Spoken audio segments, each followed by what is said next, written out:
Section 4.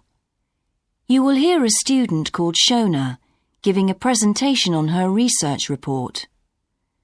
First, you have some time to look at questions 31 to 40.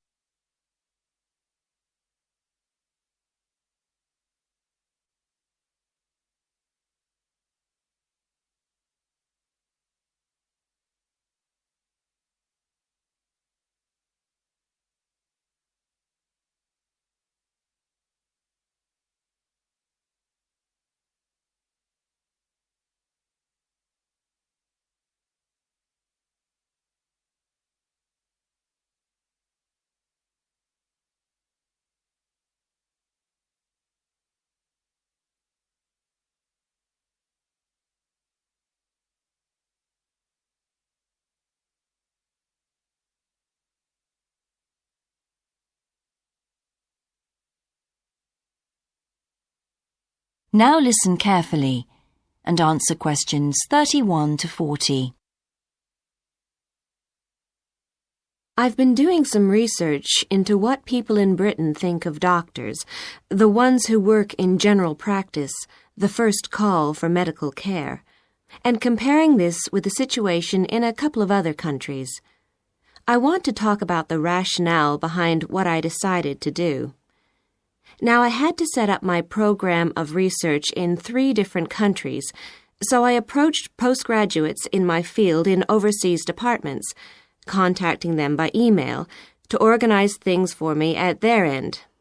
I thought I would have trouble recruiting help, but in fact, everyone was very willing, and sometimes their tutors got involved too.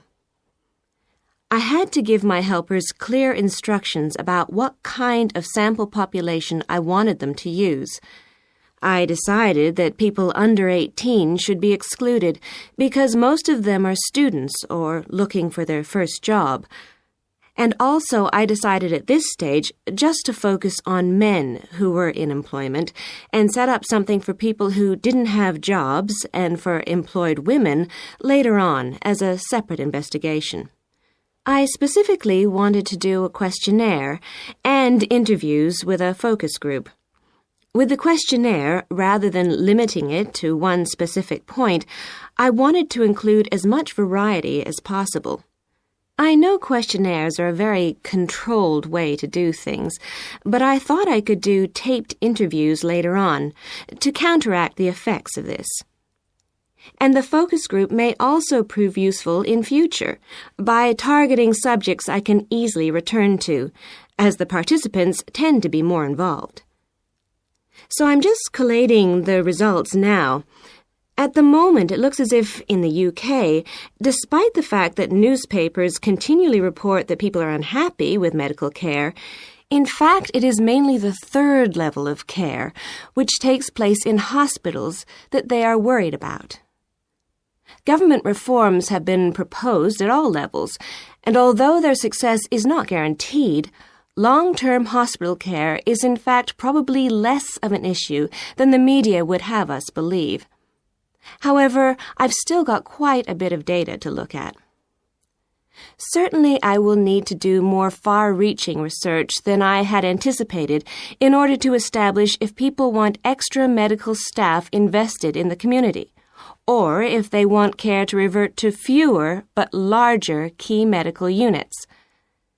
The solution may well be something that can be easily implemented by those responsible in local government, with central government support, of course. This first stage has proved very valuable, though. I was surprised by how willing most of the subjects were to get involved in the project. I had expected some unwillingness to answer questions honestly, but I was taken aback and rather concerned that something I thought I'd set up very well didn't necessarily seem that way to everyone in my own department.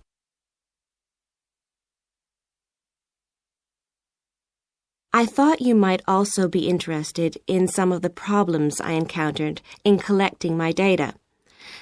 There were odd cases that threw me. One of the subjects who I had approached while he was out shopping in town decided to pull out when it came to the 2nd round. It was a shame, as it was someone who I would like to have interviewed more closely. And one of the first-year students I interviewed wanted reassurance that no names would be traceable from the answers.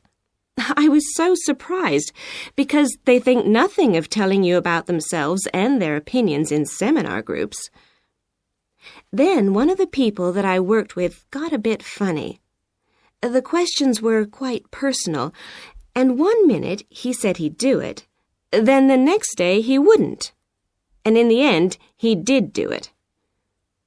It's hard not to get angry in that situation, but I tried to keep focused on the overall picture in order to stay calm.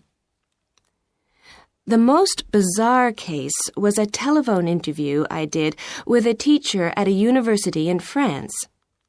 He answered all my questions in great detail, but then when I asked how much access he had to dangerous substances, he wouldn't tell me exactly what his work involved.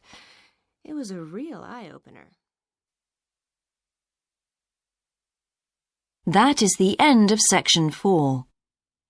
You now have half a minute to check your answers.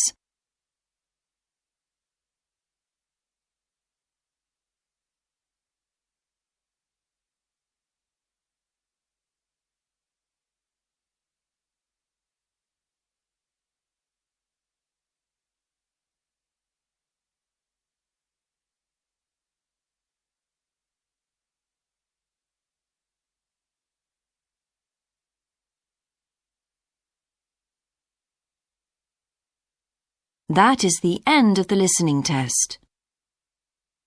In the IELTS test, you would now have 10 minutes to transfer your answers to the answer sheet.